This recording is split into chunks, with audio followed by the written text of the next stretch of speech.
Good afternoon, this is Bob Iaccino talking S&P futures, equity futures. From the CME Group trading floor in Chicago, equity futures, the S&P specifically, finished higher today, little under 0.5%. The rally continues, the streak of records continues, and the records continue to fall with new ones in sight. Every single day in 2018 so far has been a new record high and a new record close for the S&P 500. And the record that's in sight right now, as of today, 387 days in a row without a 10% correction. Without a 5% correction, which is even more dramatic. 387 days. We're only 9 days away from the all-time high of that particular consecutive streak.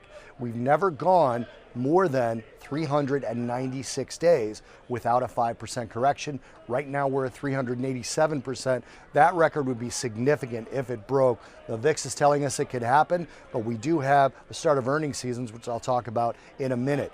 Yield on the 10-year note has rallied for 3 days straight now, and we've got a 4-month low on 10-year note yields. 4 of the last 6 days of the 10-year note yield has been higher, and we're at about 253 now, which again, as I mentioned, is an 8-month high on yields. And again, the 4 of the last 6 days is a recent trend. That trend has been moving toward higher yields, and that's helped the yield curve at least halt the flattening that a lot of people have been worried about in terms of continued rallies in the equity market. So again, yields at an 8-month high, 253 on that 10-year note, 4 of 6 days now higher in yields.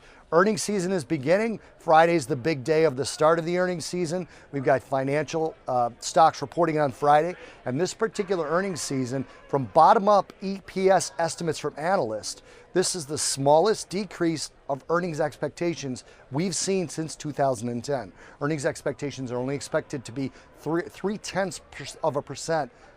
0.3% of those earnings expectations have been cut. Now, by comparison, last quarter, it was 3%. Quarter before that, it was 4%, and for all of 2017, it was closer to 6%. This is analysts cutting their estimates after doing a bottom-up analysis of the equities that they cover. This has been the smallest decrease in the earning expectations. Earnings are expected to be strong, expecting 10% earnings growth. Friday, we start with some of the major financial institutions. That will let us know if the rally continues or not. But so far, every day this year, new record high, new record close, day 387 of rallies without a 5% correction in the S&P 500. This is Bob Iaccino talking equity futures from the CME Group trading floor in Chicago.